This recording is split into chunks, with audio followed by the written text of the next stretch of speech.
Good morning students. कल हमने क्या पढ़े? प्रिंसिपल सॉल्यूशन, जनरल सॉल्यूशन पढ़े।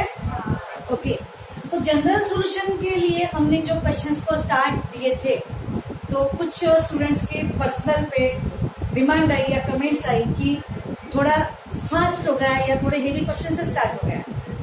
इजी है, कंसेप्ट से अगर चलते हो तो फिर भी उस डिमांड के अकॉर्डिंग अपने काम कर रहे हैं। वापस से उसी जनरल सॉल्यूशन को थोड़े छोटे लेवल के जो छोटे क्वेश्चन है वो स्टार्ट दे रहे हैं। Question is here, tan theta is equal to -√3। General solution निकालना है।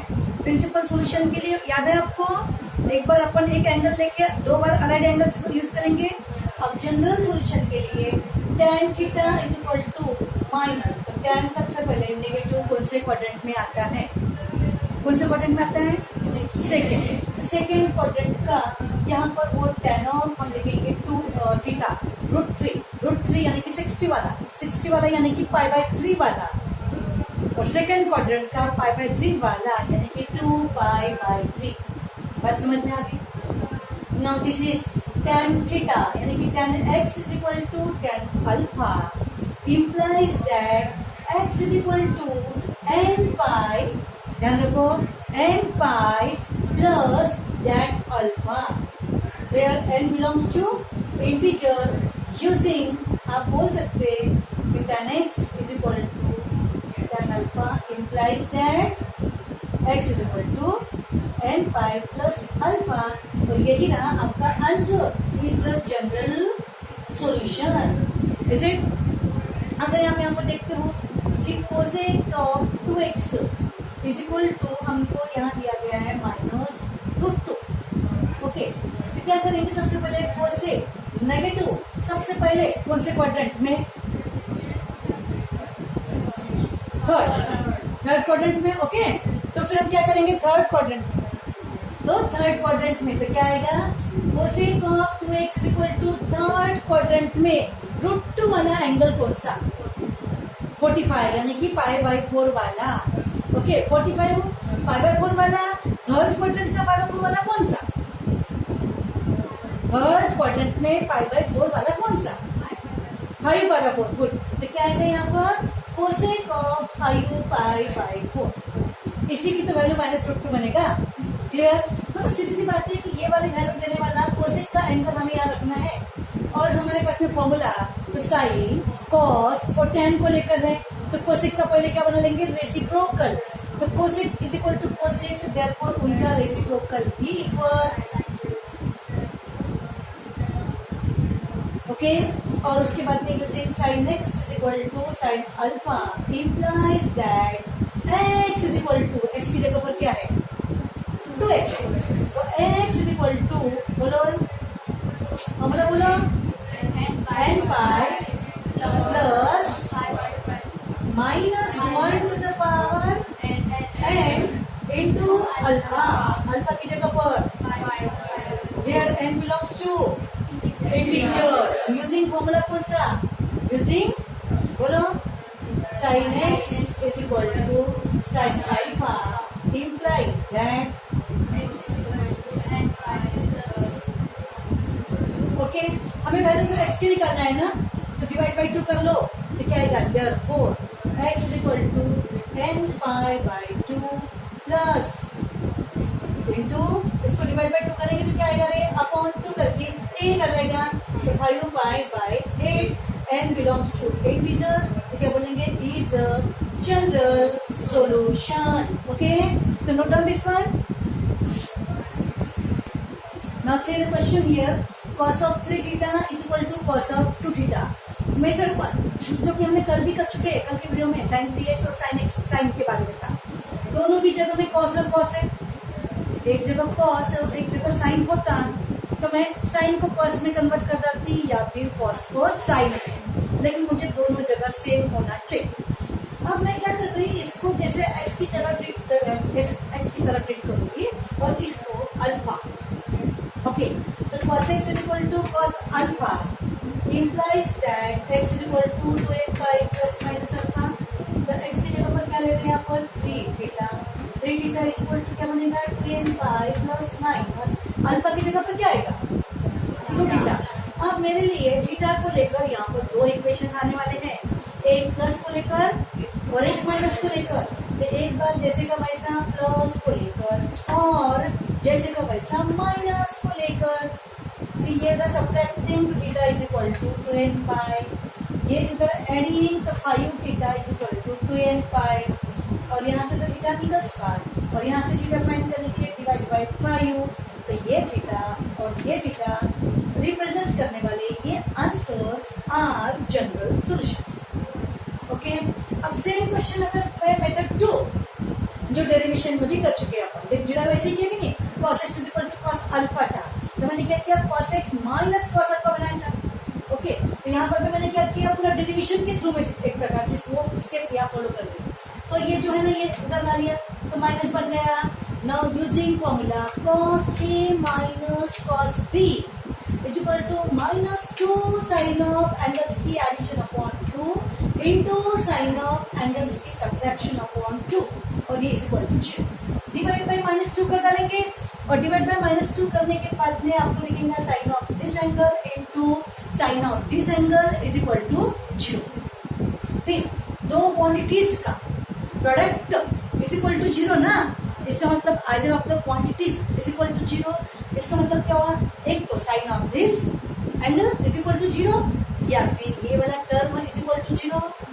एंड नाउ तो हर स्टेप का एक मीनिंग बना रहे हो, उस मीनिंग के अकॉर्डिंग क्या होगा वो अलग अलग लिख रहे हैं, हर स्टेप का अलग अलग मीनिंग बनता है।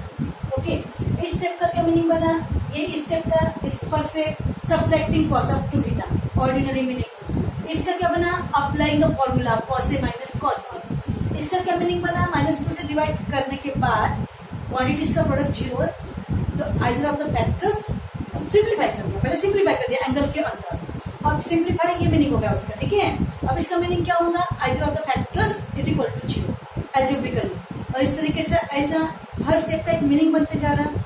अब इसका मीनिंग क्या बनेगा कि sine of angle is equal to 0, तो फिर एंगल क्या होना चाहिए n पाई, हर मीनिंग के साथ ही कुछ कर पाओगे, तो एंगल होना चाहिए n पाई। यहाँ पर भी sine of angle is equal to 0, तो एंगल क्या होना चाहिए n पाई। अब फिलहाल मेरे लिए अलग अलग एंगल्स को लेकर थिंकिंग है, तो मैं n1 और n2 कर लूंगी जस्ट फॉर प्रेजेंटेशन। ओके, तो फिर ये sine of angle is equal to 0, तो फिर ये एंगल ये वाला ये एंगल क्या बनेगा n पाई, लेकिन n की जगह पर मैं n1 लिख डालूंगी, n1 पाई। समझा, n1 क्या हुआ, n1 क्या हुआ, इंटीजर। ओके, नाउ यहाँ से भी sine of angle is equal to 0, तो एंगल क्या ले लूंगी फिर यहाँ से, sine of angle is equal to 0, तो एंगल क्या ले लेंगे फिर से n पाई, लेकिन अभी n की जगह पे n2 ले लेंगे क्योंकि एक n1 यूज कर लेंगे नहीं, तो n2 pi where n1 n2 belongs to integers. And यहाँ थीटा निकालने के लिए इंटू, यहाँ थीटा निकालने के लिए भी है, और ये रहा आपका आंसर। n1 और n2 नो मैटर। ओके, अब यहाँ तो रिप्रेजेंटेशन में n ही आया क्योंकि तो इंटीजर्स ही है ना। ओके, क्या अलग अलग रिप्रेजेंटेशन था, तो नीचे में दोनों को भी लिख डालो, where n1 n2 belongs to integers. Very simple. अगर यही क्वेश्चन आपका यहाँ पे cos होता, cos of angle is equal to 0 होता, तो मैं एंगल क्या लेती, और मल्टीपल ऑफ पाई बाई 2, यानी कि 2n + 1 पाई बाई 2 लेती थी एंगल को। बात समझ में आ रहा है, वहां पे अलग अलग होता, तो n1 2n1 + 1 लेती थी, तो बस और कुछ नहीं है। ठीक है, note. Now see here question, sine theta is equal to tan theta, यहाँ दिया गया है, तो वेरी सिंपल, दोनों इक्वल है क्या, नहीं। cos होता तो मैं 90 माइनस या 90 प्लस का रिलेशन का यूज करके दोनों को साइन साइन करते थे या फिर cos cos, लेकिन tan है तो ध्यान रखो, सबसे पहले हम tan को करके साइन बाई cos, ये cos को यहाँ पर इंटू, स्टूडेंट्स यहाँ पर घाई घाई में डिवाइड बाय साइन कर डालते और वहीं से उनका 0 मार्क्स हो जाता है। यहाँ डिवाइड नहीं करना है, अभी 0 की भी पॉसिबिलिटी हो सकती नहीं हो सकती, डिवाइड नहीं करना, फैक्टराइज करना है। पहले मल्टीप्लाई कर दिया गया है और में ट्रांसफर, फैक्टराइज में सबसे पहले ये निकलेगा कॉमन। ओके, फिर बचेगा cos थीटा -1, फैक्टराइज हो गया, either of the factors is equal to 0, sine theta is equal to 0, या फिर ये वाला फैक्टर इज इक्वल टू 0 ना, तो cos theta is equal to क्या आएगा 1। अब sin theta is equal to 0, इसका मतलब क्या होगा, theta is equal to n by n की जगह पे n1। ओके, और cos theta is equal to 0 नहीं सॉरी 1, तो फिर थीटा इज इक्वल टू आएगा इवन बाय, देखो cos theta is equal to अगर -1 रहता था तो ऑड पाई, और cos theta is equal to +1 है तो इवन पाई। यही अगर यहाँ क्वेश्चन में और इस साइड में जाकर यहाँ पर ये प्लस बनता है, ये प्लस बनता है, -1 आता ना, तो यहाँ पे क्या आता था ऑड पाई, और ऑड पाई की जगह क्या लिखते थे 2n + 1, दैट मीन्स 2n2 + 1 लिखते थे। एक क्वेश्चन को साइमल्टेनियसली हम दूसरा कंसेप्ट भी क्लियर कर देंगे, ऐसा होता तो वैसा करते थे। ओके, फिलहाल यहाँ पर क्या लिखेंगे रे, +1 है तो इवन पाई n1 और n2। ओके, अब ध्यान रखो कि इसमें से कभी कभी आगे देखिए कि हाँ कोई सॉल्यूशन अनएक्सेप्टेबल भी होती है, तो देख लो, क्योंकि इसमें यहाँ पर एक जगह साइन है और एक जगह टैन है। स्पेशली ध्यान रखो क्वेश्चन के अंदर टैन, कोसेक, कॉट, सेक, इन चारों में से अगर कोई आता है तो कभी कोई सॉल्यूशन अनएक्सेप्टेबल भी है क्या, देख लिया करो। मतलब सॉल्यूशन के नाम पर वो आपके सामने तो आता है लेकिन वो इसको सेटिस्फाई नहीं करता, या फिर इसको कभी नॉट डिफाइन कंसेप्ट कर डालता, तो वैसे वाले दिखने वाली सॉल्यूशन को एज ए सॉल्यूशन हम एक्सेप्ट नहीं करेंगे। तो यहाँ से अब हम हैबिट बनाएंगे कि आने वाले आंसर्स इसको सेटिस्फाई कर रहे या नहीं। देखो sine theta is equal to 0, तो थीटा इज इक्वल टू क्या आ रहा है n पाई, और अगर मैं यहाँ पर n पाई रखूँ तो ऑफकोर्स वो 0 आएगा, ऑफकोर्स 0 आएगा, और tan भी आपका n पाई के लिए वेल डिफाइन है, आंसर 0। वही अगर π/2 आता तो, वही अगर π/2 का आता तो सेटिस्फाई करता क्या, फिर वो सॉल्यूशन आता ही नहीं। क्यों नहीं आता बताओ, क्योंकि साइन π/2 तो 1 बनता, और π/2 वाले जो भी ±1 बनता, और tan तो π/2 वालों के लिए नॉट डिफाइन आता। समझे, एक एग्जांपल बता रही कि अगर ये आंसर π/2 के टर्म में आता तो उसे हम एक्सेप्ट नहीं करते, क्या बोल के रिजेक्ट करते हैं कि उसके लिए tan इज नॉट डिफाइंड, ऐसा बोलते थे, भाई तू हमारा सॉल्यूशन नहीं बन सकता, और उसको रिजेक्ट कर डालते थे। मैंने अभी ही आपको बता दिया कि क्वेश्चन में tan, sec, cosec, cot, क्योंकि इनके डोमेन में नॉट डिफाइंड कंसेप्ट भी है कि नहीं। tan π/2 वालों के लिए नॉट डिफाइंड, sec π/2 वालों के लिए नॉट डिफाइंड, cosec और cot, cosec और cot किसके लिए, पाई वालों के लिए, 0 वालों के लिए नॉट डिफाइंड। याद है कि नहीं, भूल गए। ओके, तो फिर क्वेश्चन में अगर tan, cosec, sec, cot होगा तो सॉल्यूशन के नाम पर जो आपके सामने आ रहा तो वो ईच एंड एवरी एक्सेप्टेबल है या नहीं, ये देखने की हैबिट रखो। ओके, यही स्मार्ट तरीके से पढ़ाई होनी चाहिए। तो मेरा ये n पाई पे वेल सेटिस्फेक्शन, क्योंकि tan तो π/2 वालों के नॉट डिफाइन होता है, और यहाँ पर देखेंगे ये भी तो आपका इंटीग्रल पाई तो हुआ ना, तो समझो ये भी एक्सेप्टेबल। आप दोनों का जॉइंट रिप्रेजेंटेशन ध्यान रखो, यहाँ पर तो हम लोग इवन पाई बोल रहे हैं, ओके, लेकिन यहाँ तो एनी इंटीग्रल पाई हो गया ना, n पाई यानी कि कोई भी आएगा, ऑड भी आएगा, इवन भी आएगा, इज इट। इसका मतलब ये वाला उसका सब इंटरवल हो गया, ये वाला उसका सबसेट हो गया, मतलब ये उसके अंदर इंक्लूड हुआ कि नहीं हुआ। तो फिर आपको स्पेशली इसको मेंशन करने की जरूरत है क्या, फिर नहीं। तो डायरेक्टली जॉइंटली हम क्या बोलेंगे, in general theta is equal to, मैंने डायरेक्टली लिख दिया n pi, n belongs to integer, तो इसके अंदर इवन और सभी काउंटिंग रहेगा। बात समझ में आ गई। तो एक सॉल्यूशन दूसरे सॉल्यूशन का सबसेट होगा, दूसरे सॉल्यूशन में बिलोंग करता होगा, तो भी वो वाला आंसर लिख डालने का जो बड़ा वाला सेट है। बात समझ में आ गई। ये रहा उसका answer general solution. Okay, now see here question, tan cube theta is equal to 3 tan theta. तो एक्चुअली हमारे पास में फॉर्मूला भी है, बोलो कौन सा फॉर्मूला है, 3 tan theta minus tan cube theta याद है, लेकिन उसमें डिनोमिनेटर भी है, वही -3 ट्रांसफर करके, तो फॉर्मूला तो नहीं लेंगे फिलहाल, ध्यान रखो यहाँ से। ये वाला tan क्यूब थीटा और ये ट्रांसफर कर लिया, क्या नहीं करना ऐसा कहा था मैंने अभी थोड़ी देर पहले, यस, डिवाइड नहीं करना, ठीक है। तो मुझे क्यों नहीं करना कि अरे भाई वो उसका जीरो के भी तो एक पॉसिबिलिटी रहेगी कि नहीं। डिवाइड तभी कर सकते हैं कि जब आप 100% श्योर हो कि वो जीरो नहीं होगा, ऐसा श्योर है तो डिवाइड बाई कर डालने का। ओके, अब घाई में डिवाइड नहीं करने का, ओके, फैक्टराइज करने का।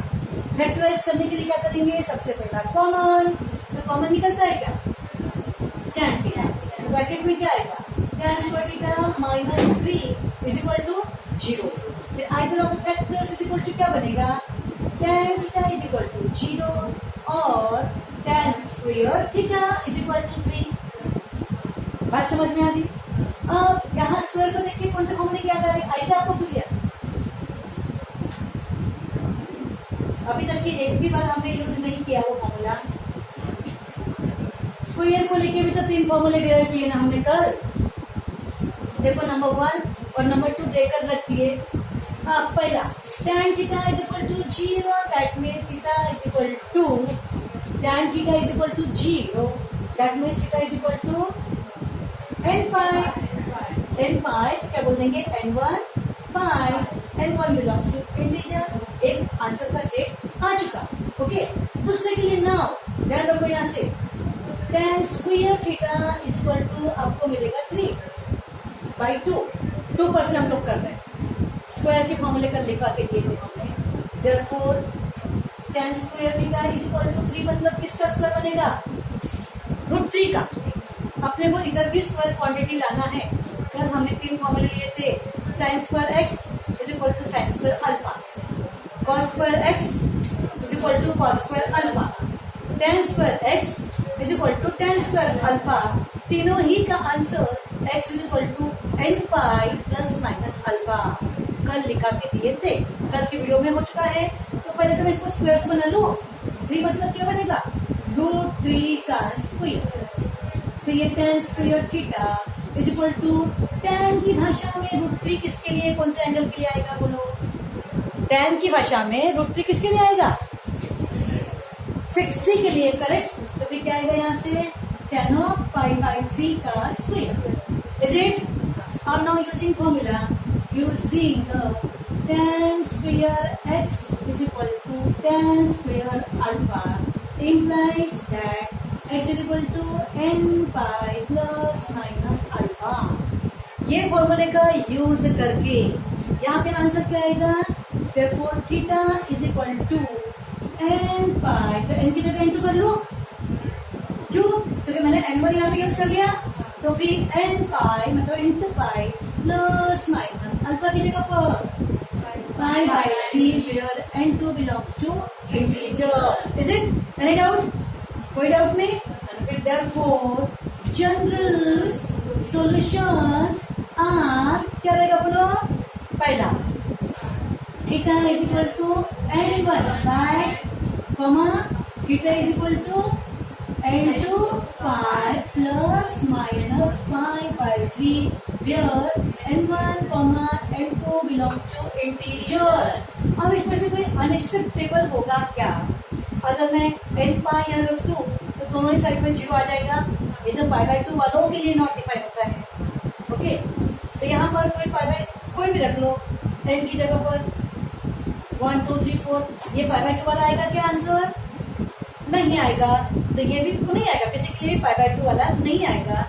इस तरीके से क्यों नहीं आएगा बोलो, बोला सोचो, ठीक।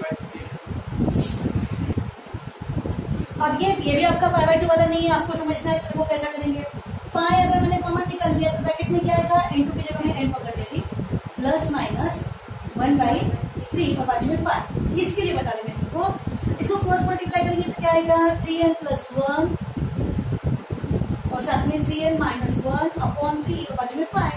अब आप देखेंगे आपका न्यूमरेटर क्या है, 3n + 1 यानी कि 3 के मल्टीपल से एक ज्यादा, यानी कि नीचे का 3 उसको डिवाइड नहीं करेगा कंप्लीटली, तो रिड्यूस होगा क्या, नहीं।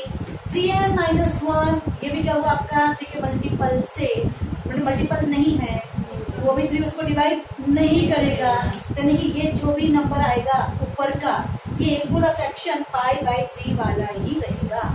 वो pi/2 में किसी भी सूरत में कन्वर्ट होगा क्या, नहीं। तो इसीलिए ये भी कोई नॉट एक्सेप्टेबल वाली बात नहीं है। वैसे आपको तो देखते ही समझ में आ गया था, लेकिन तुमको फिर भी हमने एक्सप्लेन कर दिया। तो दोनों ही सिचुएशन में ये solutions acceptable. Okay, write down this one.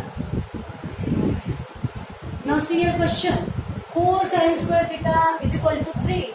Very simple, square वाला क्वेश्चन है तो स्क्वायर वाले 3 फॉर्मूले आपके पास में है, तो 3 डिवाइड बाई 4 कर लेंगे, और 3 बाई 4 मतलब किसका स्क्वायर बनेगा, √3/2 का स्क्वायर बनेगा। ओके, और √3/2 साइन से रिलेटेड कौन सा वाला एंगल, π/3 वाला। ओके, और इसमें कोई आपका नेगेटिव का तो कोई रोल ही नहीं होता है क्योंकि स्क्वायर है कि नहीं। तो इस प्रकार से √3/2 दैट मीन्स साइन ऑफ π/3 का square. Is it using the formula sin square x is equal to sin square alpha implies that x is equal to n pi plus minus alpha। यहाँ पर क्या आएगा, theta is equal to n pi plus minus alpha की जगह पर π/3 हो गया। then belongs to integer। now see here question आपके सिलेबस में है कि decide whether the following trigonometric equations have solution और नॉट, और या फिर सॉल्यूशन एग्जिस्ट और नॉट, ऐसा पूछा जाएगा। तो देखो ये क्वेश्चन मैंने ले लिया, 4 sin square theta plus 1 is equal to 0। तो sin square theta is equal to क्या बनेगा, -1/4 बनेगा।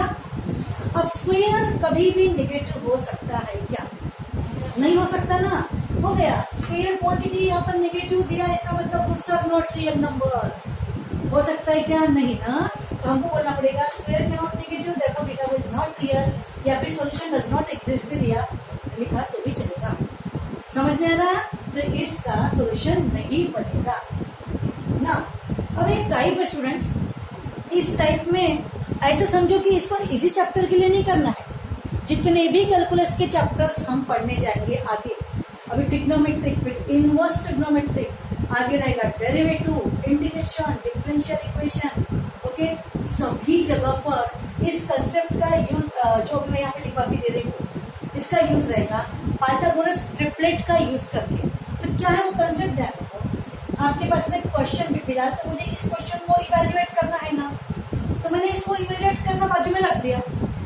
अभी नहीं करेंगे, पहले इस कंसेप्ट को समझेंगे, ये बाद में देखेंगे कंसेप्ट यहाँ पर कैसे मैच हो रहा है। ओके, कॉम्बिनेशन ऑफ यहाँ पर होता है कॉस एंड साइन, या फिर साइन एंड कॉस, मतलब something scalar multiple of sine plus या minus something scalar multiple of cos, scalar मतलब कोई नंबर्स। ओके, तो साइन और कॉस का कॉम्बिनेशन यहाँ पर रहेगा इज इक्वल टू 1। तो ऐसे कंडीशन में क्या करना है, एक राइट एंगल ट्रायंगल जिसमें उसकी परपेंडिकुलर साइड्स की लेंथ वो ए और बी हो जाए, ऐसा वाला ट्रायंगल बनाना है। मतलब ये जो साइन और कॉस के जो कोएफिशिएंट्स वाली परपेंडिकुलर साइड्स की क्या बन जाए, लेंथ, ऐसा राइट एंगल ट्रायंगल बनाना है। तो देखो मैं ये राइट एंगल ट्रायंगल यहाँ बना रही, ये इधर भी बनाया मैंने, लेकिन अभी देख लो यहाँ एक साइड को बना लेते ए और एक साइड को बना लेते बी। बस मैं जो बोल रही हूँ समझ में आ रहा, अगर यहाँ पे √3 होता और यहाँ पर 1 होता तो एक साइड को ले डालती √3 और एक को 1, समझे। और यहाँ पर दोनों ही जगह पे 1 होता तो दोनों ही जगह पे 1 और 1, इज इट ना। तो फिर परपेंडिकुलर साइड्स जो यहाँ पर कोएफिशिएंट्स है एब्सोल्यूट वैल्यू में रख दो, और पाइथागोरस थ्योरम से हाइपोटेनस को निकाल लो, रूट ऑफ क्या बनेगा, और इस हाइपोटेनस की लेंथ से आप इसको डिवाइड करो, तो divide by root of a square plus b square to this equation. तो यहाँ भी डिवाइड करोगे, यहाँ भी डिवाइड करोगे, और यहाँ भी डिवाइड करोगे, और डिवाइड करने के बाद एक साइड के अपॉन में वो आएगा और दूसरी भी साइड के अपॉन में वो आएगा। तो फिर एक पर्टिकुलर किसी एंगल के लिए एक रेशियो बनेगा उसके वाला साइन अपोजिट अपॉन हाइपोटेन्यूस, समझा, और दूसरा रेशियो बनेगा उसी एंगल के लिए कॉस, समझा इतना।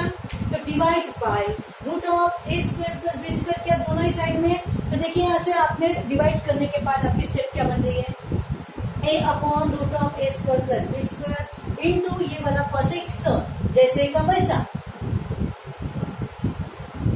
Plus b upon root of a square plus b square into ये साइन एक्स जो है वो एज इट इज, और इज इक्वल टू 1 के अपॉन में भी root of a square plus b square.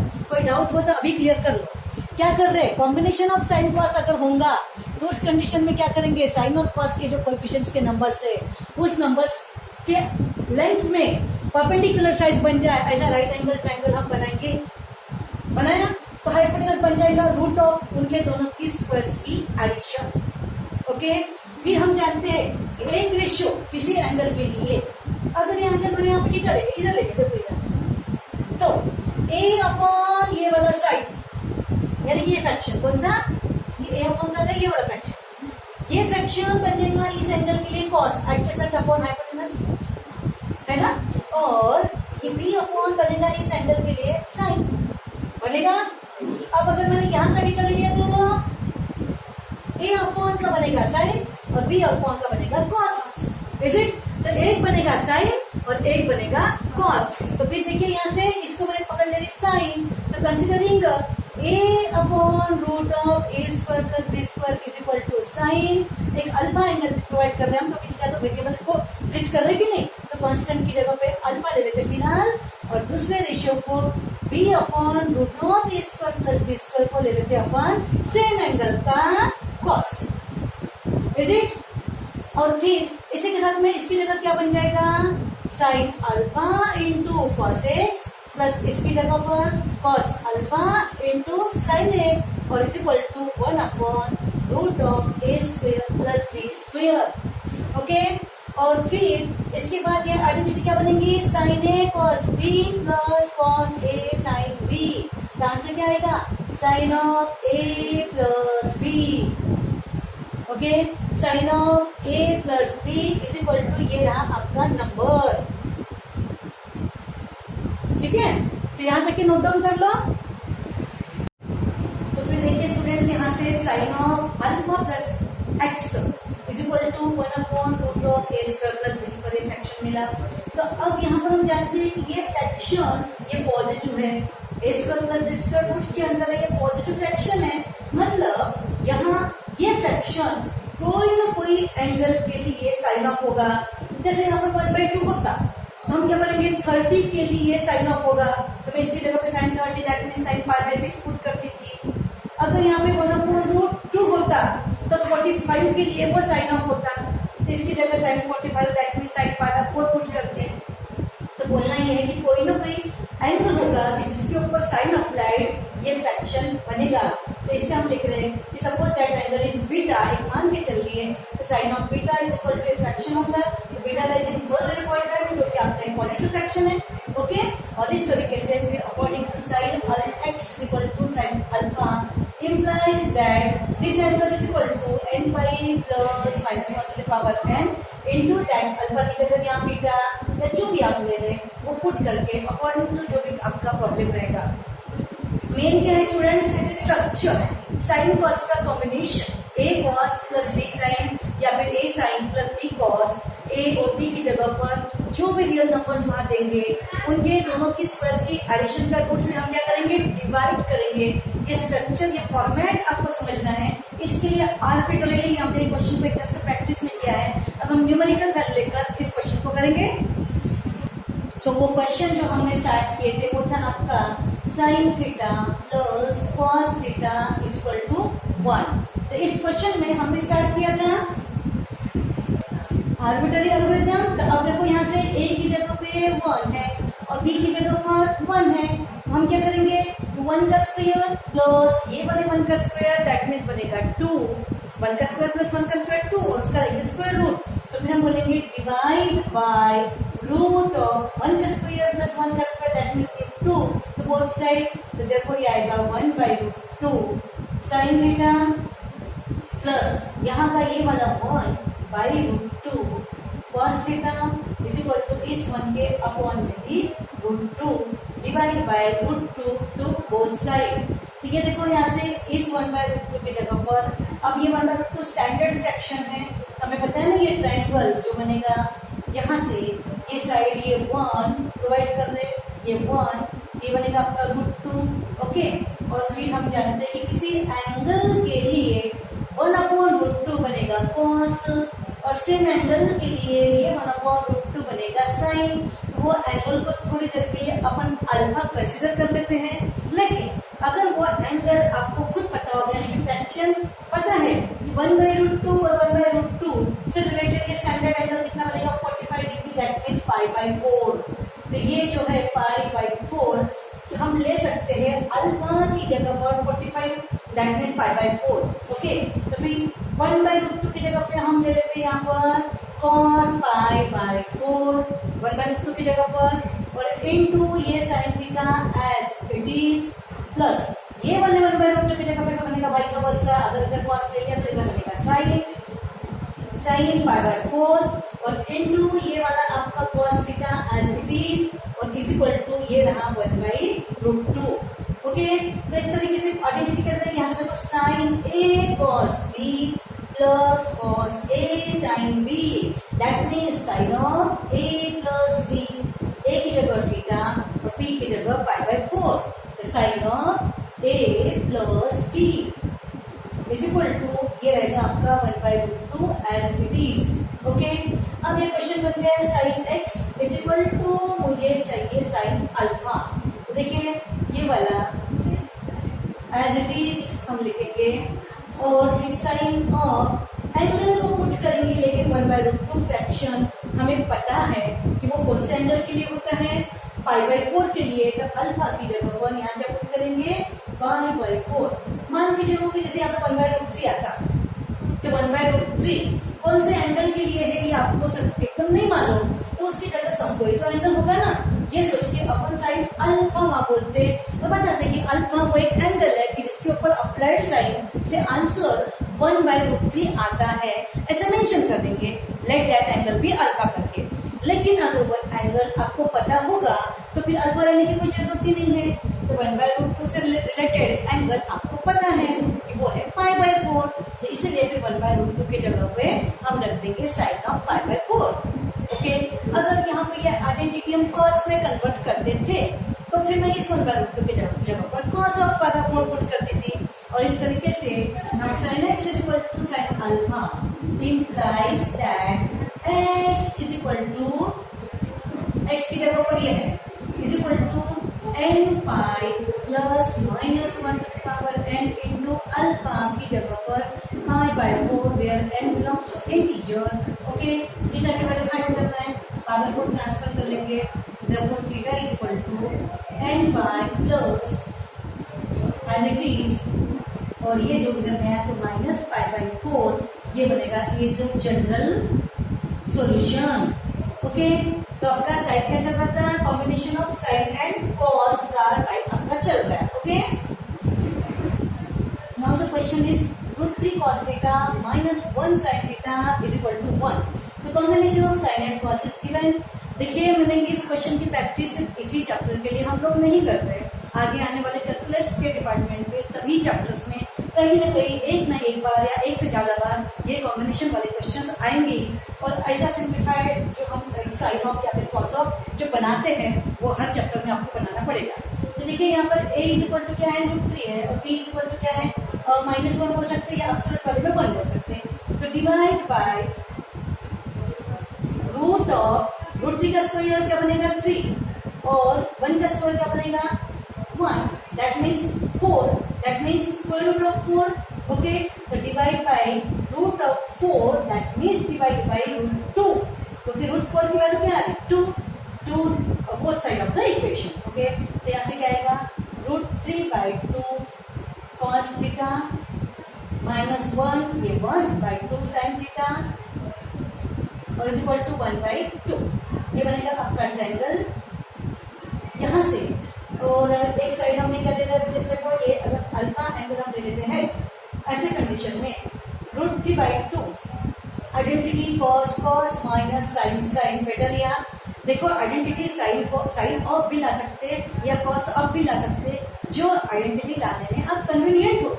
Okay, वो आइडेंटिटी आना है तो यहाँ बेटर है कि cos A cos B minus sin A sin B, तो इस रेशियो को मैं cos कंसिडर कर लूंगी, यानी कि इस एंगल के लिए एडजेसेंट अपॉन हाइपोटेन्यूस, और ये रहा फिर आपका 1/2, एक रेशियो बनेगा साइन, क्योंकि ये बन गया cos, बराबर ये हाइपोटेन्यूस बनेगा कि नहीं। और इस तरीके से हम इसकी जगह पर अब मुझे एंगल भी पता चल चुका है √3/2 का एंगल कॉस के टर्म में क्या है 30π/6।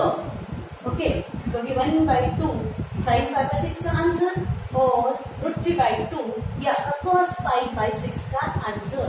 तो इसकी जगह हम रखेंगे cos π/6 into as it is minus इसकी जगह रखेंगे sin π/6 into as it is ये नंबर, ये जो फ्रैक्शन है ये आपका 1/2, ये as it is. Okay, now this is cos A cos B minus sin A sin B। आप इसे भी A ले सकते हो, cos A cos B minus sin A sin B। तो क्या बनेगा cos ऑफ A माइनस का क्या बनेगा plus cos of A plus B। Okay, तो cos of A plus B is equal to 1/2। अगर मैंने इसकी जगह पे साइन पुट किया होता तो मुझे π/3 लेना होता था। √3/2 की जगह पर अगर साइन रेशो लेते तो यहाँ क्या करते भी sin ऑफ π/3 होता, तो यहाँ पे 1/2 की जगह बनता है cos ऑफ π/3। तो आइडेंटिटी बनती sin A cos B minus cos A sin B, ऐसी आइडेंटिटी बनती। और यहाँ प्रोवाइड करते वक्त ये π/3 रखते, √3 यहाँ पे आता और आपका ये √3 इधर में और 1 यहाँ लेते थे। ये स्ट्रक्चर इस रेशियो को सेटिस्फाई करना चाहिए। देखो फिर से एक बार मैं ट्रायंगल बता रही कि अगर मैंने इसकी जगह पर sin π/3 रखा होता √3/2 की जगह पर, तो ये क्या बनेगा अपोजिट अपॉन हाइपोटेन्यूज। तो ये π/3 एंगल के लिए ये बनता अपोजिट, तो फिर 1 बन जाता एडजेसेंट और 2 है हाइपोटेनस। ओके, तो इस तरीके का डायग्राम फिगर में यहाँ प्रोवाइड करती थी। ओके, लेकिन फिलहाल तो मेरा इसकी जगह पर क्या चल रहा है, मैंने पुट कर दिया cos ऑफ π/6, उसके अकॉर्डिंग उसका प्रोवाइड यहाँ पे किया है। And now cos of x is equal to मुझे यहाँ पर चाहिए cos अल्फा। ओके, अब अल्फा ये स्टैंडर्ड एक्सप्रेशन होने की वजह से हम जानते हैं कि वो एंगल कौन सा cos के लिए, क्योंकि cos है तो मुझे यहाँ पे cos ही लगेगा ना। तो cos ऑफ 1/2 से रिलेटेड π/3, फिर क्या पुट करेंगे देखिए, ये cos ऑफ थीटा प्लस π/6 जैसे का वैसा, और 1/2 के जगह पर cos of π/3। Using cos x is equal to cos alpha implies that x is equal to even pi यानी कि 2n pi plus minus alpha, और फिर π/6 को ट्रांसफर कर लो, ये ट्रांसफर करके n belongs to integer mention कर लो, ट्रांसफर करके बनेगा जनरल सॉल्यूशन। Is it?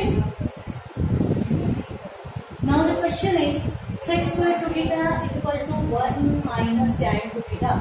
अब देखेंगे स्टूडेंट्स, यहाँ पर एक पूरा गोल इसके अंदर अगर मैं फैक्टराइज भी करना चाहूँ तो सेम एक टर्म होना चाहिए कि नहीं, तो हम इसे फंक्शन ऑफ tan बना सकते हैं अगर हम sec स्क्वायर की जगह पर 1 प्लस tan स्क्वायर रख देते हैं तो। ओके, sec स्क्वायर की जगह क्या कर लेंगे फिर 1 plus tan square 2θ 1 minus tan of 2θ। अब this 1 will be cancel, subtracting, वो माइनस को इधर डालेंगे तो क्या बनेगा, इधर डालेंगे तो क्या बनेगा। अब हम क्या करेंगे, फैक्टराइज करेंगे। तो फैक्टराइज करने के लिए यहाँ पर tan 2θ कॉमन निकलेगा, यहाँ से क्या रहेगा tan of 2θ plus 1 is equal to 0। अब फैक्टराइजेशन में other factors is equal to 0, tan of 2θ is equal to 0 और this factor is equal to 0, that means tan of 2θ is equal to -1। Okay, एक minute, यहाँ पे क्या रहेगा 0 रहेगा। Very simple student, this is number 1 equation में आपको मिलेगा tan of angle is equal to 0, that means angle should be n pi, और n pi की जगह हम ले लेंगे n1 pi। Okay, n1 belongs to integer, फिर 2θ की वैल्यू n1 pi आएगा और 2 डिवाइड कर देंगे तो देखिए यहाँ से क्या आएगा फिर 2θ is equal to n1 pi और tan of this is equal to tan of 2θ is equal। अब ये जो वैल्यू है नेगेटिव एंड क्वाड्रेंटल की वैल्यू नहीं है, क्योंकि 1 से रिलेटेड टेंजेंट एंगल क्या बनता है π/4 वाला। tan of π/4 की वैल्यू क्या बनती है 1 ना। अब ये -1 है तो tan सबसे पहले नेगेटिव कौन से क्वाड्रेंट में आता है? सेकेंड क्वाड्रेंट में। तो सेकेंड क्वाड्रेंट का π/4 वाला टेंजेंट रेशियो हम यहाँ लिख डालेंगे। तो -1 किसका टेंजेंट है? tan ऑफ 3π/4 सेकेंड क्वाड्रेंट वाला। इसी का तो वैल्यू -1 बनता है कि नहीं? तो फिर यहाँ से देखिए 2 थीटा इज इक्वल टू, तो theta is equal to n1π/2 और यहाँ से 2 theta is equal tan x is equal to tan alpha implies that x is equal to n by plus, देखिए यहाँ पर प्लस माइनस नहीं है, प्लस अल्फा। देखिए मैं n की जगह पे n2 कर लेती हूँ, दोनों भी जगह से n1, n2 belongs to integer, divide by 2 कर लेते हैं। तो क्या है देखो, ये फिलहाल रहते थे ऐसे ही, या थीटा इज इक्वल टू, इसको डिवाइड कर लेंगे, दैट मीन्स इसको भी डालते हैं, और theta is equal to n2π/2 plus 3π/8 divide by 2 करने के बाद। ओके, अब ये दो आए। तो मैंने आपको कहा था कि इक्वेशन में अगर किसी भी वैल्यू के कारण नॉट डिफाइंड कंसेप्ट आता होगा तो उस वैल्यू को आपको रिजेक्ट करना पड़ेगा, नॉट एक्सेप्टेबल बोलकर उसको लीव करना पड़ेगा। तो अब देख लेते जरा सा कि यहाँ पर π/2 आया, π/2 आया तो हमको थोड़ा डर लगना चाहिए, अरे भाई टेंजेंट है या सेक है, तो π/2 से कोई नॉट डिफाइंड तो नहीं आ रहा मल्टीपल में, लेकिन 2 है तो नहीं आएगा।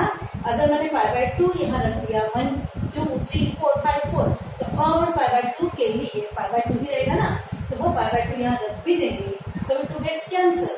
ये 2 थीटा होने के वजह से यहाँ नॉट डिफाइंड कंसेप्ट नहीं आएगा, तो ये भी एक्सेप्टेबल है और ये भी एक्सेप्टेबल है, दोनों भी हम क्या बोलेंगे, are general solutions. Okay, n1, n2 belongs to integer. तो आपको अच्छे से समझ में आ रहा होगा कि जनरल सॉल्यूशन कैसे निकालते हैं। सो स्टूडेंट्स, इस वीडियो को, अभी इस टॉपिक को यही हम कंप्लीट करेंगे। वीडियो को ब्रेक करने से पहले एक बार हम ये प्रिंसिपल और जनरल सॉल्यूशन को लाइक एक ही ट्रिग्नोमेट्री को लेकर समराइज कर लें। वेरी सिंपल, देखो sin x equal to positive fraction होगा तो एक्यूट एंगल यहाँ पर क्वाड्रेंट का पुट करेंगे। sin x इक्वल टू पहले हम sin π/6 ये आपको वे दिखाएगा, और ये खुद ही एक सॉल्यूशन होता है करके एक ही अलाइड एंगल हम यूज करेंगे। Positive fraction sin is positive in second quadrant, तो सेकंड क्वाड्रेंट का अलाइड एंगल हम इसकी जगह लगाएंगे sin theta equal to sin of π-θ, that is sin of π-θ means sin theta.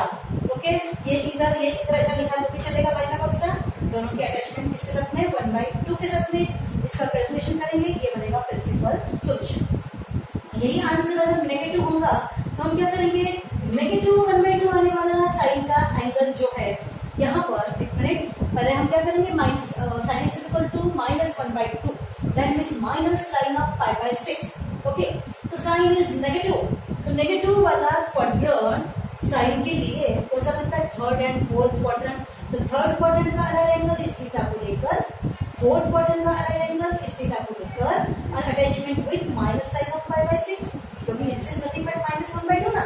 तो फिर इसका कैलकुलेशन से ये आंसर, इसके कैलकुलेशन से ये आंसर, दिस मीन्स -1/2। तो -1/2 देने वाले ये वो दो एंगल्स है जो x की जगह आंसर बन के सामने आएगी as a principal solution.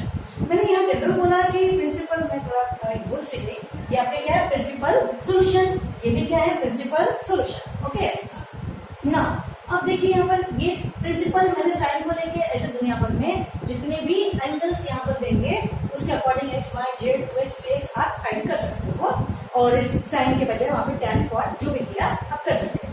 Cot दिया होगा तो उसका रेसिप्रोकल tan बना लो, कोसेक दिया होगा तो उसका रेसिप्रोकल आप sin बना लो, ऐसा भी आप कर सकते हो। अब यहाँ देखो sin x इक्वल टू 1/2 है, तो ये आपका प्रिंसिपल सॉल्यूशन के लिए था, ये भी प्रिंसिपल के लिए था, लेकिन ये आपका जनरल सॉल्यूशन के लिए है। पॉजिटिव फ्रैक्शन होगा तो मिनिमम एंगल फर्स्ट क्वाड्रेंट में ही मिलेगा, sin x equal to sin alpha implies वाला फॉर्मूला ना।